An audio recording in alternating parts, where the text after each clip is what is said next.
Hello everybody, and a very good morning to everybody in the Northowram Primary School family, and welcome to another week. And you might well be wondering, where will we be going for our assembly themes this week? Well, all this week we're going to be thinking about how we know how to live a good life. So just think about it.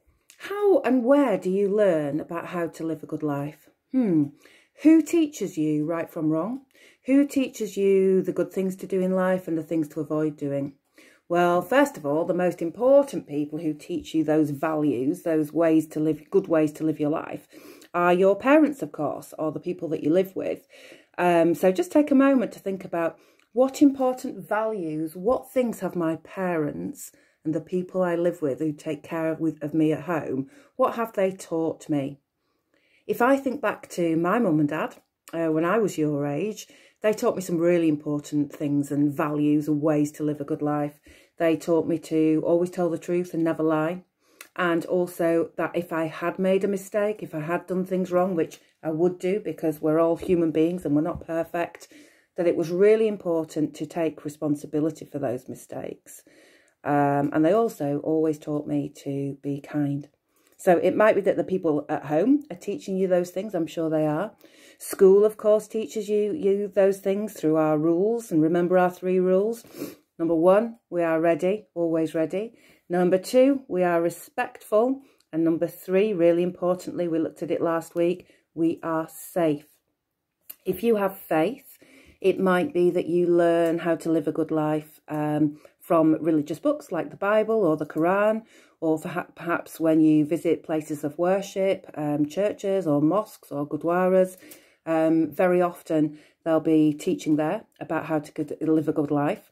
But today we are going to see what we can learn about how to live, I can't seem to say that without getting my tongue in a twist, how to live a good life from some stories. And these stories are really, really old. They're older than me, older than your parents, older than your grandparents, even older than your grandparents' grandparents. They're older than Queen Victoria, older than the Roman soldiers, older even than Jesus. They were written, or told rather, thousands of years ago, between 2,000 and 3,000 years ago. And they were told by a chap who was Greek. He was an ancient Greek and he was a slave. And his name was Aesop or Aesop, depending on how you want to pronounce it. I'm going to go for Aesop this week. And Aesop, like I said, he was a slave. And legend has it that he was blessed by the Greek gods with the gift of storytelling.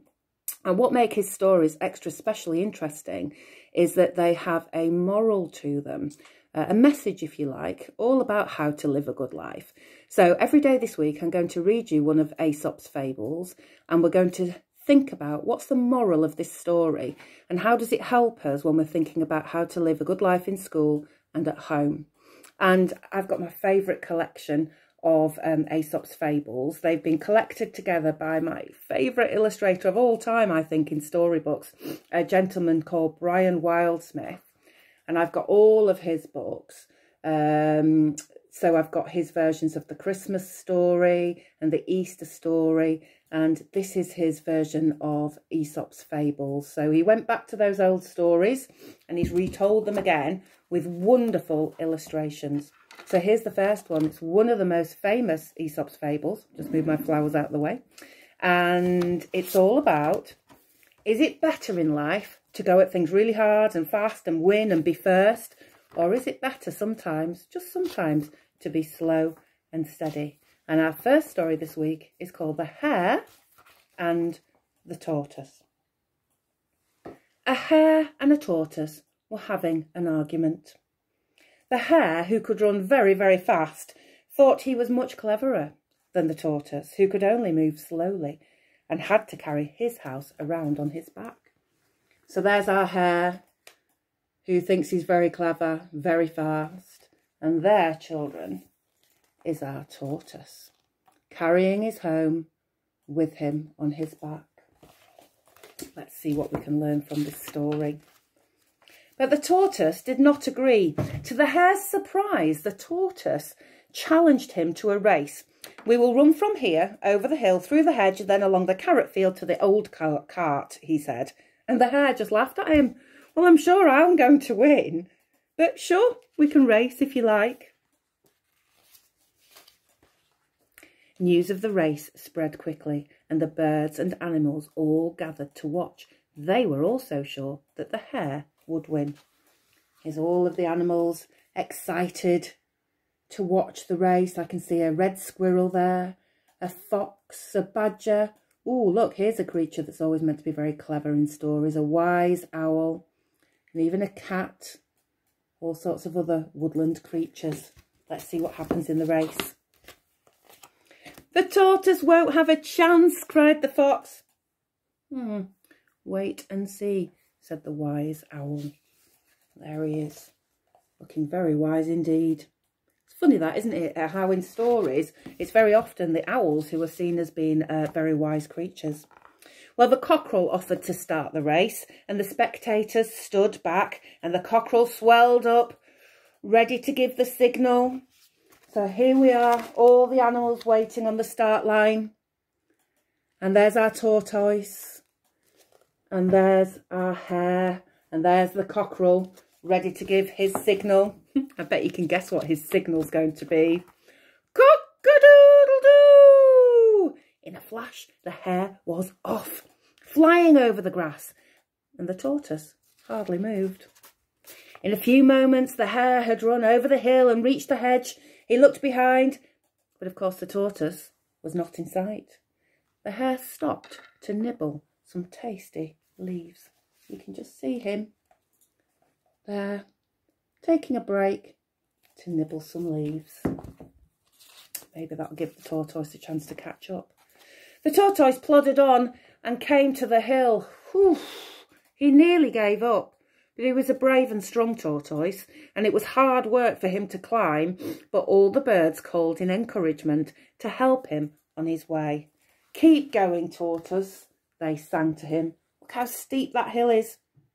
And sometimes in your classes, it can feel like a very steep hill when you're doing something really tricky, some new learning. But let's remember to be like tortoise and keep going with our friends, in this case, the birds, encouraging us. The hare had finished eating the leaves in the hedge and dashed off again at full speed through the carrot field. He was very fond of carrots and could not resist stopping to eat some. "My favourite," said the hare.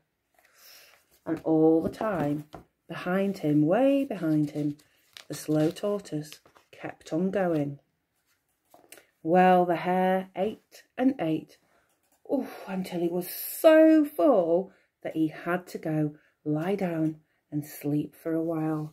Oh, Mr. Hare. I'm not sure you should be doing that if you want to win the race. There he is, look, with his full tummy, fast asleep in the hedgerow. And all the time, tortoise kept on plodding onwards. The tortoise had only just reached the hedge. He was so tired, but he kept on walking slowly on. At last he reached the carrot field, but the hare was too fast asleep to notice him passing by. There's the hare, fast asleep under the hedge in the carrot field. And here, just about to overtake him, is our friend tortoise, who kept on plodding on. Suddenly, the hare woke up. He stared in astonishment towards the old cart and the winning post. The tortoise was almost there. The hare ran and bounded as fast as he could, but it was no use. The tortoise had won the race. So there's the hare now, startled out of sleep, trying to really catch up with the tortoise. And here's the tortoise crossing the finish line. Well done, tortoise. All the animals gathered around the tortoise while he told them in his slow and steady way he had won the race from the quick and careless hare. So the tortoise children had been slow and steady, and the hare had been quick and careless. Now, think about how you do your work in your lessons. Are you like the tortoise, slow and steady, but you keep going? And somebody Miss Horsefall was telling me about this week was just like that. There's a little girl in her class, and for the first time in year 1, they're now working with exercise books with lines in them.